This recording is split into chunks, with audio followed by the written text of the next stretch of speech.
Hi friends, ನಾನು ಸೂರತ್. ನಾನು degree ಮುಗಿಸಿದ್ದು ಈಗ ಬೇರೆ ಊರಿನಲ್ಲಿ ಇದ್ದೇನೆ. ಆದರೆ ನಾನು ದಿನಾಲು ಬತ್ತಿ ಹೊಡೆಯಲು ಒಂದು ಅಂಗಡಿಗೆ ಹೋಗುತ್ತಿದ್ದೆ. ಆ ಅಂಗಡಿ ಎದುರಿಗೆ ಒಂದು ಹುಡುಗಿಯ ಮನೆ ಇತ್ತು. ಅವಳ ಹೆಸರು ರಕ್ಷಿತಾ. ನೋಡೋಕೆ ಎತ್ತರವಾಗಿದ್ದು ಸುಂದರವಾಗಿ ಇದ್ದಾರೆ, ಅಲ್ಲದೆ ಹಾಲಿನಂತಹ ಮೈಬಣ್ಣ ಇದೆ. ಇವಾಗ ನೇರವಾಗಿ ಕತೆಗೆ ಹೋಗೋಣ. ಒಂದು ದಿನ ನಾನು ಬತ್ತಿ ಹೊಡೆಯುವಾಗ ನಾನು ಅವರನ್ನು ನೋಡಿದೆ. ಅವಳು ಹಾಗೆ ನನ್ನನ್ನು ನೋಡುತ್ತಾ ನಿಂತಳು. ನಾನು ಮೊದಲೇ ಕಾಲೇಜಿನಲ್ಲಿ ಇಂತಹ ವಿಷಯದಲ್ಲಿ ಚುರುಕಾಗಿದ್ದೆ. ನಾನು ಸುಮ್ಮನೆ ಆ ಕಡೆಗೆ ನೋಡುತ್ತಾ ನಿಂತುಕೊಂಡೆ. ಆಮೇಲೆ ಅವರು ಅಂಗಡಿಗೆ ಬಂದು ತಮಗೆ ಏನು ಬೇಕು ಅದನ್ನು ತಗೊಂಡು ನನ್ನ ನೋಡುತ್ತಾ ಹೋದರು. ನನ್ನ ಪಾಡಿಗೆ ನಾನು ನಿಂತಿದ್ದೆ. ಹೀಗಿದ್ದಾಗ ಒಂದು ದಿನ ಅವರು ಗಾಡಿ ತಗೊಂಡು ಎಲ್ಲಿಗೆ ಹೊರಟಿದ್ದರು.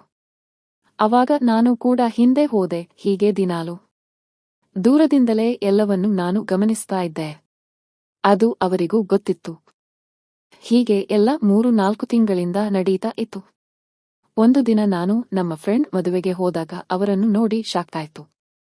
ಮಧ್ಯಾಹ್ನ ಹೊತ್ತಿಗೆ ನಾನು ಹಾಗೆ ಕೂತಾಗ ಅವರು ನೇರವಾಗಿ ಬಂದು ಪಕ್ಕದಲ್ಲಿ ಕುಳಿತರು.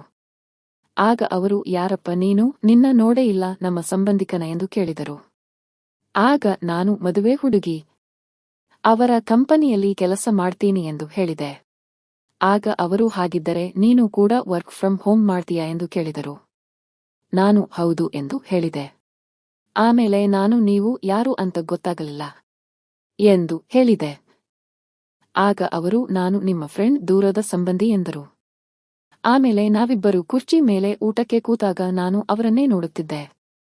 ಅವರು ನೋಡೋಕೆ ತುಂಬಾ ಸಖತ್ತಾಗಿ ಕಾಣಿಸುತ್ತಿದ್ದರು. ನನಗೆ ಏನು ಮಾಡಬೇಕು ಗೊತ್ತಾಗದೆ ಅವರನ್ನೇ ನೋಡ್ತಾ ಇದ್ದೆ. ಆಗ ಅವರು, ಏನಾದರೂ ಬೇಕಿತ್ತಾ ಎಂದು ಕೇಳಿದರು. ಆಗ ನಾನು ಏನಿಲ್ಲ ಎಂದಾಗ, ಸರಿ ಊಟ ಮಾಡು ಎಂದರು. ಆದರೆ ಆ ಅಂದ ನನ್ನ ತಲೆಯನ್ನು ಕೆಡಿಸಿಬಿಟ್ಟಿತ್ತು. ನೋಡೋಕೆ ರಂಬೆಯಂತೆ ಇದ್ದರು. ನಾನು ಅದಾಗಲೇ ಏನೇನೋ ವಿಚಾರ ಮಾಡೋಕೆ ಶುರು ಮಾಡಿದ್ದೆ.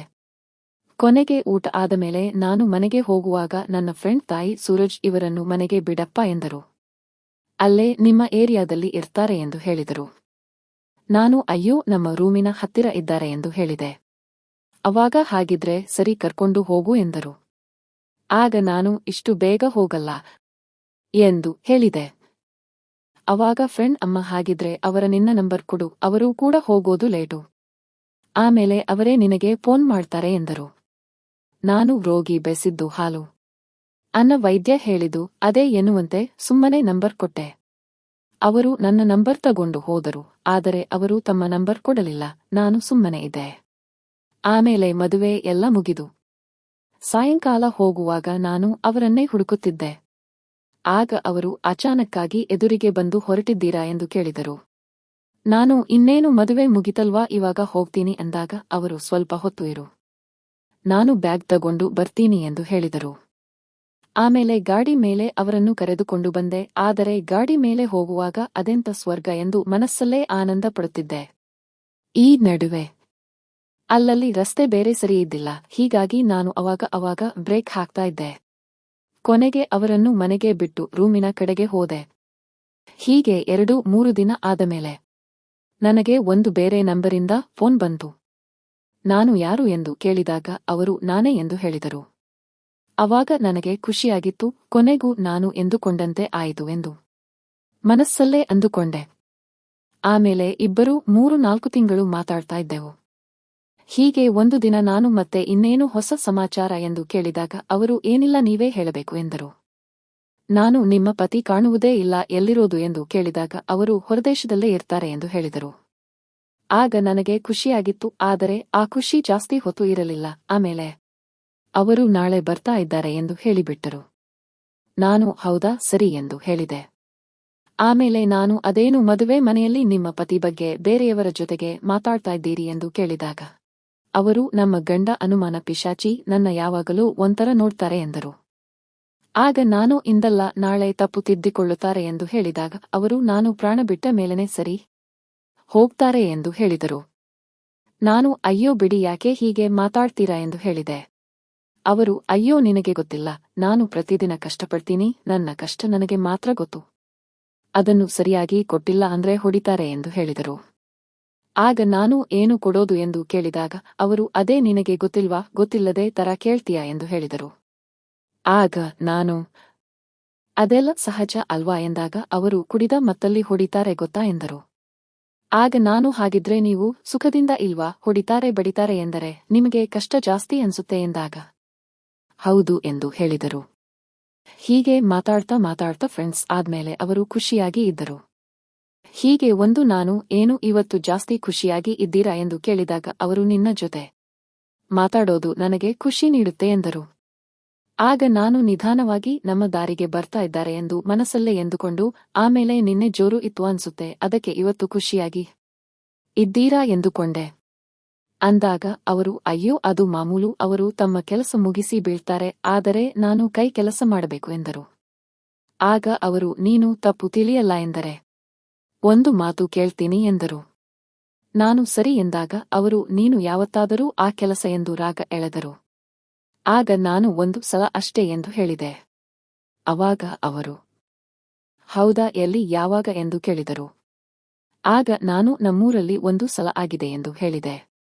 ಆಮೇಲೆ ನಾನು, ಒಂದು ಮಾತು ಕೇಳ್ತೀನಿ, ಬೇಜಾರಾಗಬೇಡಿ ಅಂದಾಗ ಅವರು, ಸರಿ ಎಂದರು.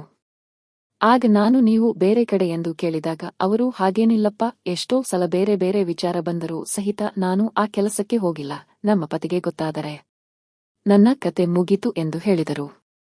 ಆಗ ನಾನು, ಅದೇನು ಎಲ್ಲರಿಗೂ ಹೇಳಿ ಮಾಡೋದ ಗೊತ್ತಾಗದ ಹಾಗೆ ಕೆಲಸ ಮಾಡಬೇಕು ಎಂದು ಹೇಳಿದೆ. ಅವಾಗ ಅವರು, ಅದೆಲ್ಲ ಸದ್ಯಕ್ಕೆ ಬೇಡ ಅಂತ ಸುಮ್ನೆ ಇದ್ದೀನಿ ಎಂದರು. ಆಗ ನಾನು ಧೈರ್ಯ ಮಾಡಿ, ಸುಮ್ನೆ ಯಾಕೆ ಇದ್ದೀರಾ, ನಾನಿಲ್ವಾ, ಇವಾಗ ನಮ್ಮ ಪರಿಚಯ ಆಗಿ 1 ವರ್ಷ ಆಗಿದೆ, ಬರೀ ಫೋನ್ನಲ್ಲೇ ಮಾತುಕತೆ ಅಷ್ಟೇ ಆಗುತ್ತೆ, ನನಗೂ ಒಂದು ಸಲ ಎಂದು ಕೇಳಿದೆ. ಅವಾಗ ಅವರು ಸಿಟ್ಟಿಗೆದ್ದು, ನಿನ್ನ ವಯಸ್ಸು ಏನು, ನನ್ನ ವಯಸ್ಸು ಏನು, ಕೆಲಸಕ್ಕೆ ಅನುಭವ ಬೇಕು ಗೊತ್ತಾ ಎಂದರು. ಆಗ ನಾನು ಅದಕ್ಕೆ ಹೇಳಿದ್ದೆ, ಬೇಜಾರಾಗಬೇಡಿ, ಇವಾಗ ನೀವು ಸಿಟ್ಟಿಗೆ ಇದ್ದರೆ ಹೇಗೆ, ನೀವು ಓಕೆ ಅಂತ ಎಂದರೆ ಮುಂದಿನ ಕೆಲಸ ಅದನ್ನೆಲ್ಲ ಬಿಡಿಸಿ ಹೇಳೋಕೆ ಆಗಲ್ಲ ಎಂದು ಹೇಳಿದಾಗ ಅವರು, ನೀನು ಎಂದರೆ ನನಗೂ ಇಷ್ಟ, ಆದರೆ ಕೆಲಸ ಇದೆ ಅಂತ ಹೇಳಿದರು. ಆಗ ನಾನು, ಇಷ್ಟ ಅಂತೀರಾ, ಮತ್ತೆ ನಾನು ಕೇಳಿದರೆ ನನಗೆ ಬೈತೀರಾ, ಇವಾಗ ಹೇಗೆ ಹೇಳಿ, ಇಷ್ಟ ಇದ್ದರೆ ಕೊಡಿಲ್ಲ ಅಂದ್ರೆ ಬಿಡಿ, ಇದರಲ್ಲಿ ಒತ್ತಾಯ ಏನೂ ಇಲ್ಲ ಆಯ್ತಾ ಎಂದು ಹೇಳಿದೆ. ಅವಾಗ ಅವರು, ನೀನು ನನ್ನ ಅರ್ಥ ಮಾಡಿಕೋ, ನನಗೆ ಸ್ವಲ್ಪ ಭಯ ಆಗುತ್ತೆ, ಬೇರೆ ಬೇರೆ ಎಲ್ಲ ವಿಚಾರ ಮಾಡಬೇಕು ಎಂದು ಹೇಳಿದಾಗ ನಾನಿದ್ದೇನೆ, ಎಲ್ಲ ನೋಡ್ಕೊಂತೀನಿ ಅಂದಾಗ ಅವರು, ಸರಿ, ನಾನು 2 ದಿನ ಬಿಟ್ಟು ಹೇಳ್ತೀನಿ ಎಂದು ಫೋನ್ ಕಟ್ ಮಾಡಿದರು. ಆದರೆ ನನಗೆ ಮನಸ್ಸಲ್ಲಿ ಅದೇನೋ ತಳಮಳ, ಯಾಕಂದರೆ ಮುಂದೆ ಏನಾಗುತ್ತೆ ಎಂದೆಲ್ಲ ವಿಚಾರ ಮಾಡ್ತಾ ಇದ್ದೆ, ಅಲ್ಲದೆ ಅವರು ಓಕೆ ಎಂದು ಹೇಳಿದರು, ಎಲ್ಲಿಗೆ ಆ ಕೆಲಸಕ್ಕೆ ಹೋಗೋದು ಎಂದೆಲ್ಲ ವಿಚಾರ ಮಾಡ್ತಾ ಇದ್ದೆ. ಕೊನೆಗೆ 2 ದಿನ ಬಿಟ್ಟು ಅವರು ಫೋನ್ ಮಾಡಿದಾಗ, ನಾಳೆ ಸಾಯಂಕಾಲ ಪಕ್ಕದ ಏರಿಯಾ ಶಾಪಿಂಗ್ ಮಾಲ್ ಮುಂದೆ ಬಾ ಎಂದು ಹೇಳಿದರು. ನಾನು ಯಾಕೆ ಎಂದಾಗ, ಎಲ್ಲ ಗೊತ್ತಿದ್ದು ಸುಮ್ನೆ ಮಾತಾಡಬೇಡ, ಶಾಪಿಂಗ್ ಮಾಲ್ ಹಿಂದುಗಡೆ ನಮ್ಮ ಫ್ರೆಂಡ್ ಮನೆ ಇದೆ, ಅಲ್ಲಿಗೆ ಹೋಗಬೇಕು ಎಂದರು. ನಾನು ಅಲ್ಲಿ ಅಂತರಾಗ ಎಳೆದಾಗ ಅವರು, ಅಲ್ಲಿ ಏನು ಸಮಸ್ಯೆ ಇಲ್ಲ, ಅವರ ಪಕ್ಕದ ಮನೆಯವರು ಕೆಲಸಕ್ಕೆ ಹೋಗ್ತಾರಂತೆ, ನನ್ನ ಫ್ರೆಂಡ್ ಕೂಡ ಊರಿಗೆ ಹೋಗಿದ್ದಾರೆ, ಹೋಗುವಾಗ ಇವತ್ತು ನನಗೆ ಕೀ ಕೊಟ್ಟು ಹೋಗ್ತಾರೆ ಎಂದು ಹೇಳಿದರು.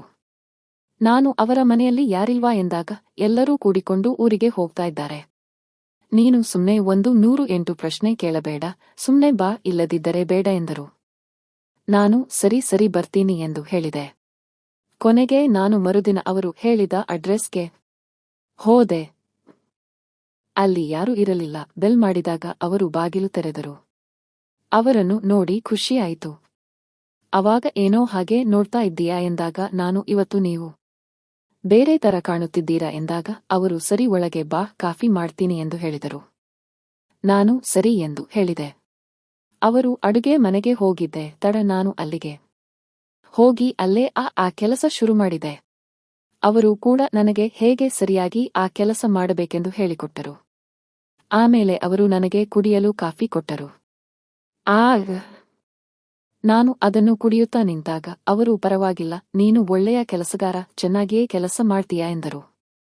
ಆಮೇಲೆ ನಾವು ಸಮಯ ಸಿಕ್ಕಾಗಲೆಲ್ಲ ಬೇರೆ ಬೇರೆ ಕಡೆ ಆ ಕೆಲಸ ಮಾಡುತ್ತಿದ್ದೆವು. ಗೆಳೆಯರೇ, ಈ ಕತೆ ಇಷ್ಟವಾಗಿದ್ದರೆ ವಿಡಿಯೋಗೆ ಲೈಕ್ ಮಾಡಿ, ಚಾನೆಲ್ ಸಬ್ಸ್ಕ್ರೈಬ್ ಮಾಡಿಕೊಳ್ಳಿ. ಧನ್ಯವಾದ.